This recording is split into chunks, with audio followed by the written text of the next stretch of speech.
വുളൂഇൻ്റെ വിഷയത്തിൽ ചിലർക്കുള്ള ചില തെറ്റായ ധാരണകൾ, അത് ചർച്ച ചെയ്ത് നമുക്ക് വുളൂ അവസാനിപ്പിക്കണം.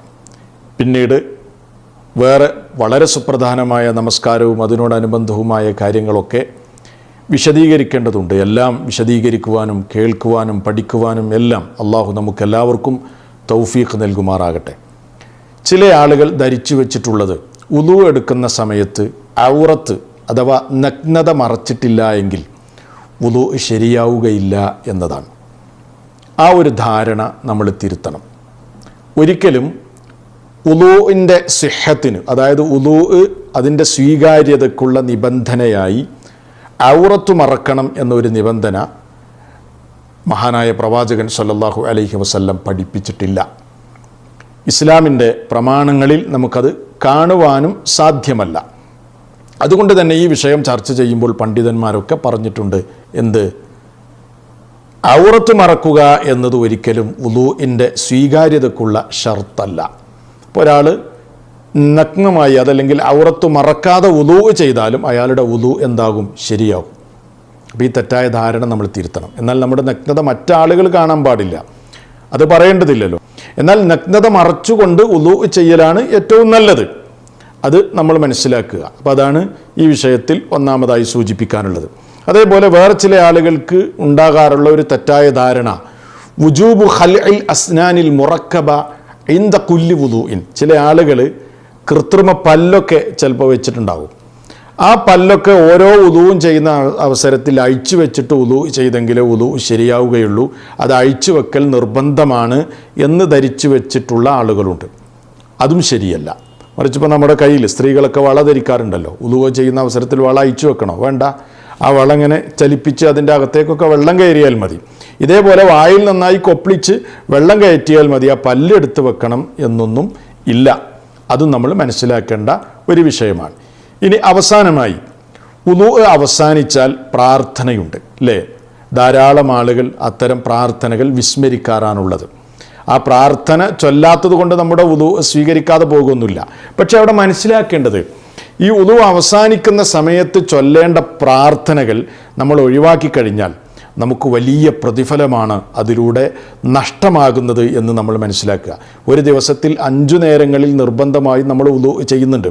ഈ 5 നേരങ്ങളിലും വുളൂവിന് ശേഷം പഠിപ്പിക്കപ്പെട്ട പ്രാർത്ഥന നമ്മൾ ചൊല്ലുകയാണെങ്കിൽ സത്യത്തിൽ വലിയ ഒരു പ്രതിഫലം അല്ലാഹു സുബ്ഹാനഹു വ തആല നമുക്ക് ഓഫർ ചെയ്തിരിക്കുകയാണ്. അപ്പോൾ അതുകൊണ്ട് ആ പ്രാർത്ഥന ഞാൻ ഒന്ന് ഈ സന്ദർഭത്തിൽ നിങ്ങളെ ഓർമ്മപ്പെടുത്തുകയാണ്. വുളൂ തുടങ്ങുമ്പോൾ പ്രത്യേകിച്ച് പ്രാർത്ഥനകളൊന്നുമില്ല. അത് നമ്മൾ നേരത്തെ ചർച്ച ചെയ്തതാണ്. തുടക്കത്തിൽ നമ്മൾ മുമ്പുള്ള ക്ലാസ്സുകളിൽ പറഞ്ഞതാണ്, ബിസ്മില്ല എന്ന് മാത്രമേ ഉള്ളൂ. മറ്റുള്ള പ്രാർത്ഥനകളൊന്നും സ്വഹീഹായി വന്നിട്ടില്ല. പണ്ഡിതന്മാർ അങ്ങനെ വന്ന ചില ദുർബല കെട്ടിച്ചമക്കപ്പെട്ട ഹദീസുകളൊക്കെ എതിർത്തതും നമ്മൾ പറഞ്ഞു കഴിഞ്ഞതാണ്. ഇനി ഞാൻ ആ ഭാഗത്തേക്ക് കടന്നു പോകുന്നില്ല. ഇനി വുളൂ അവസാനിച്ചാൽ നമ്മൾ പ്രാർത്ഥിക്കേണ്ട പ്രാർത്ഥനകൾ ഏതൊക്കെയാണ്? ചിലതൊക്കെ നിങ്ങൾക്കറിയാം, ചിലതൊക്കെ ചിലപ്പോൾ നിങ്ങൾ കേൾക്കാത്തതുണ്ടാവും. ഏതാണെങ്കിലും അതുമായി ബന്ധപ്പെട്ട് വന്ന പ്രാർത്ഥനകളൊന്ന് ഓർമ്മപ്പെടുത്തുകയാണ്. നബി സല്ലല്ലാഹു അലൈഹി വസല്ലം പറയുകയാണ്, ഇമാം മുസ്ലിം 234 നമ്പർ ഹദീസായി റിപ്പോർട്ട് ചെയ്യാണ്. അള്ളാഹുവിൻ്റെ പ്രവാചകൻ സല്ലല്ലാഹു അലൈഹി വസല്ലം പറയുന്നു, മാ മിൻകും മിൻ അഹദിൻ യതവല്ലഉ, നിങ്ങളിൽ ആരാകട്ടെ വുളൂ ചെയ്യുന്നു, എന്നിട്ട് ഫയുബ്ലിഗു ഔ ഫയുസ്ബിഗുൽ വുളൂഅ സുമ്മ യഖൂൽ, പൂർണ്ണമായ നിലക്ക് അവയവങ്ങളൊക്കെ നനയുന്ന എല്ലാ ഭാഗത്തേക്കും വെള്ളം കയറുന്ന നിലക്ക് തന്നെ നിങ്ങൾ വുളൂ ചെയ്യുന്നു. ഫയുബ്ലിഗു എന്നാ പറഞ്ഞു, എല്ലായിടത്തും വെള്ളം എത്തുന്ന നിലക്ക്. ഔ ഫയുസ്ബിഗു, എല്ലാം പൂർണ്ണമായി കഴുകുന്ന നിലക്ക്, ശരിയായ നിലക്ക് പഠിപ്പിക്കപ്പെട്ട രൂപത്തിൽ നിങ്ങളിൽ ആരെങ്കിലും വുളൂ ചെയ്തിട്ട് ഇങ്ങനെ പറഞ്ഞാൽ എന്താ പറയേണ്ടത്? അഷ്ഹദു അല്ലാ ഇലാഹ ഇല്ലല്ലാഹ് വഹ്ദഹു ലാ ശരീക ലഹു വ അഷ്ഹദു അന്ന മുഹമ്മദൻ അബ്ദുഹു വ റസൂലുഹു.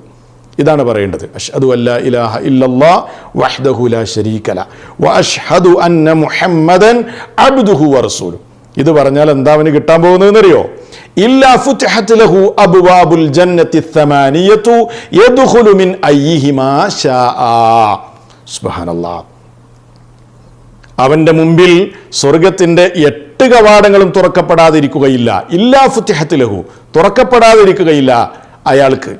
അബ്വാബുൽ ജന്ന, സ്വർഗത്തിൻ്റെ കവാടങ്ങൾ, അത്തമാനിയത്തു, 8 യദ്ഖുലു മിൻ അയ്യിഹിമാ ശാഅ, ആ കവാടങ്ങളിൽ നിന്ന് ഏത് കവാടങ്ങളും അയാൾക്ക് തിരഞ്ഞെടുക്കാം, ഏതിലെ വേണമെങ്കിലും അയാൾക്ക് സ്വർഗത്തിലേക്ക് പോകാം. ഒന്നാലോചിച്ച് നോക്ക്. വലിയ പുണ്യം അല്ലേ, വലിയ പ്രതിഫലമാണ് എന്ത് ചെയ്യുന്നത്, കിട്ടാൻ പോകുന്നത്. അപ്പോൾ അതൊരിക്കലും നമ്മൾ നഷ്ടപ്പെടുത്തരുത്. ഇതാണ് ഒന്നാമത്തെ പ്രാർത്ഥന. ഇനി ഇമാം തിർമിദി റിപ്പോർട്ട് ചെയ്ത ഹദീസിൽ കുറച്ചും കൂടി അധികം വന്നിട്ടുണ്ട്. അവിടെ എന്താ ഉള്ളത്, ചിലപ്പോൾ ഇതൊക്കെ അധികം ആളുകൾക്കും അറിയുന്നതായിരിക്കും. അല്ലാഹുമ്മ ജഅൽനി മിനൽ തവ്വാബീന വജഅൽനി മിനൽ മുതതഹ്ഹിരീൻ. ഇത് പറഞ്ഞതിന് ശേഷം അഷ്ഹദു അല്ലാ ഇലാഹ ഇല്ലല്ലാഹു വഹ്ദഹു ലാ ശരീക ലഹു വഅഷ്ഹദു അന്ന മുഹമ്മദൻ അബ്ദുഹു വറസൂലുഹു അല്ലാഹുമ്മ ജഅൽനി മിനൽ തവ്വാബീന വജഅൽനി മിനൽ മുതതഹ്ഹിരീൻ. എന്താ അതിൻ്റെ അർത്ഥം? അല്ലാഹുവേ, എന്നെ പശ്ചാത്തപിക്കുന്നവരുടെ കൂട്ടത്തിൽ ഉൾപ്പെടുത്തണമേ, ശുദ്ധി കൈവരിച്ചവരുടെ കൂട്ടത്തിൽ എന്നെ ഉൾപ്പെടുത്തണമേ എന്ന് പറയുന്ന ഭാഗം. പക്ഷേ ഈ അധികരിച്ചു വന്ന ഈ ഭാഗത്തെ സംബന്ധിച്ച് പണ്ഡിതന്മാർക്കിടയിൽ അഭിപ്രായ വ്യത്യാസമുണ്ട്. അല്ലാഹുമ്മ ജഅൽനി മിനൽ തവ്വാബീന വജഅൽനി മിനൽ മുതതഹ്ഹിരീൻ അതിനെ സംബന്ധിച്ചാണ് പറയുന്നത്. അതിനെ സംബന്ധിച്ച് മഹാനായ അൽ ഹാഫിദ് ഇബ്നു ഹജർ റഹിമഹുല്ലാ അദ്ദേഹം പറയുന്നുണ്ട്, ഹാദിഹി സിയാദ, ഈ വർദ്ധിച്ചു വന്ന ഈ ഭാഗം അല്ലത്തി ഇൻദ തിർമിദി, ഇമാം തിർമിദി റിപ്പോർട്ട് ചെയ്ത ഈ വർദ്ധിച്ചു വന്ന ഭാഗം ലൻ തസ്ബുത് ഫീ ഹാദൽ ഹദീസ്, ഈ ഹദീസിൽ സ്ഥിരപ്പെട്ടു വന്നതല്ല എന്ന് ഇബ്നു ഹജർ റഹിമഹുല്ലാ പറഞ്ഞിട്ടുണ്ട്. എന്നാൽ മറ്റു ചില പണ്ഡിതന്മാർ അത് സ്വഹീഹാണ് എന്നും പറഞ്ഞിട്ടുണ്ട്.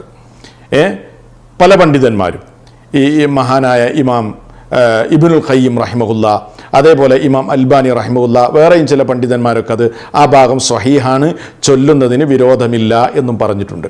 അതുകൊണ്ട് തന്നെ നമുക്ക് ഈ ഭാഗം ചൊല്ലാവുന്നതാണ്, സ്വഹീഹാണ് എന്നും പണ്ഡിതന്മാർ കൃത്യമായ സനദുകളുടെ അടിസ്ഥാനത്തിൽ സൂചിപ്പിച്ചിട്ടുള്ളത് കൊണ്ട് തന്നെ നമുക്ക് ആ ഭാഗം ചൊല്ലാവുന്നതാണ് എന്നാണ് അതിനെ സംബന്ധിച്ച് പറയാനുള്ളത്. ഇനി മറ്റൊരു പ്രാർത്ഥന, അതേതാണ്? സുബ്ഹാനകല്ലാഹുമ്മ വബിഹംദിക് അഷ്ഹദു അല്ലാ ഇലാഹ ഇല്ലാ അൻത അസ്തഗ്ഫിറുക വഅതൂബു ഇലൈക്. ഇതും വുളൂഇന് ശേഷം നമുക്ക് പ്രാർത്ഥിക്കാൻ പറ്റുന്ന ഒരു പ്രാർത്ഥനയാണ്. അപ്പോൾ സഹോദരങ്ങളെ, ഇതൊക്കെയാണ് വുളൂഇന് ശേഷം നമ്മൾ പ്രാർത്ഥിക്കേണ്ടത് എന്ന് ഓർമ്മപ്പെടുത്തുകയാണ്. ഇത് സ്വഹീഹുൽ ജാമിഉൽ നമുക്ക് കാണാൻ സാധിക്കുന്ന പ്രാർത്ഥനയാണ്.